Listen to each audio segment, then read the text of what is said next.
Fala aí! Hoje vamos aprender um pouco mais sobre a formação dos países latino-americanos. A América Latina foi colonizada por países de origem latina, principalmente Portugal e Espanha. A França também foi um país latino que teve algumas colônias. E nos tempos das colônias, eram usadas as expressões América Espanhola e América Portuguesa. A partir do século XVIII, a Espanha começou a passar uma crise econômica e depois de alguns séculos, ela começou a melhorar financeiramente.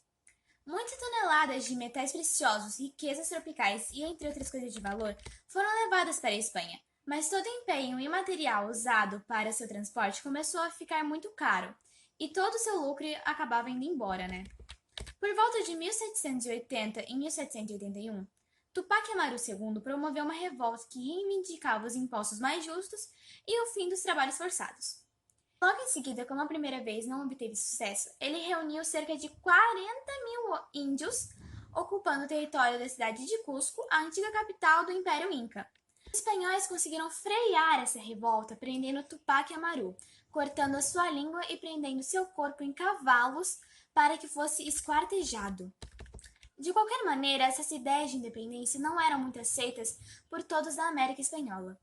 De todas as resistências coloniais, 3 delas se destacaram. A primeira delas era a resistência da dominação francesa, que aceitava a hegemonia espanhola. A segunda era a imposição de novas condições ao domínio espanhol, que deveria ser mais liberal, ou seja, não absoluto. A terceira era o rompimento total com a metrópole. Essa proposta prevaleceu. Naquele tempo, a cidade era dividida em algumas partes.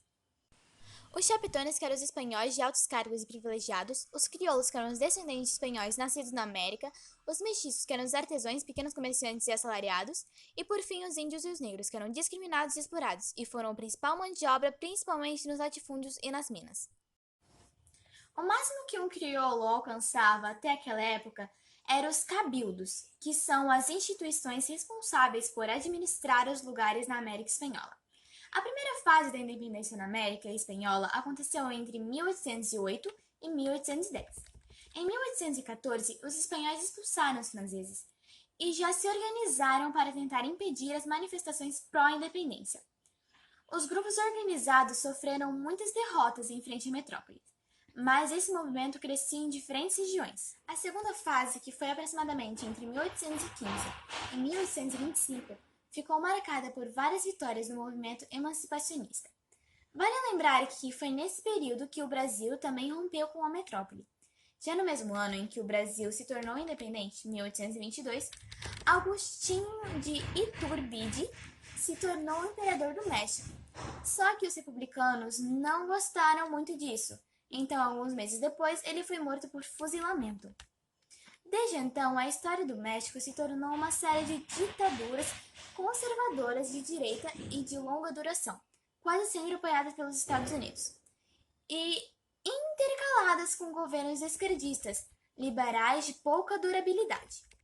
E esse quadro permaneceu até o início do século XX, quando novos líderes populares surgiram, e formou um movimento conhecido como Revolução Mexicana.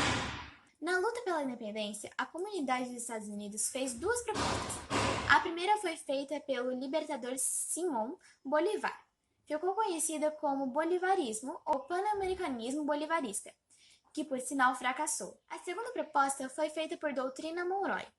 A frase que resumiu a ideia dele foi América para os americanos. Segundo alguns críticos, o que se dizia apenas Santa Aliança, assim como a de Bolívar, era o início de um movimento para diminuir a influência europeia, especialmente a inglesa, sobre a América.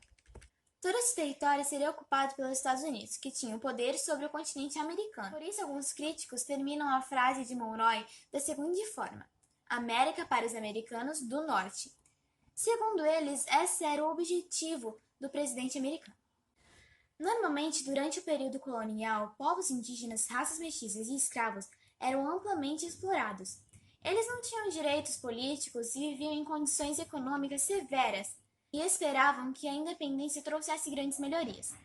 Bolívar é um bom exemplo de pessoa que era contra a participação popular na política. Assim como ele, existiam alguns outros líderes que achavam que a população comum não deveria definir os rumos das nações, pois não estavam preparadas para tomar boas decisões. As ideias de modernização propostas nos países latino-americanos não consideraram as formas de organização social adequadas aos diferentes grupos indígenas. As lideranças indígenas tentavam reagir de várias formas, incluindo negociação e assinatura de acordos. Mas os estragos eram muito feios. Como, por exemplo, a Argentina adotou ações em 1870 de extrema violência para contra os indígenas, se tornando guerras de extermínio total. Bem, então a nossa aula vai ficando por aqui. Até a próxima!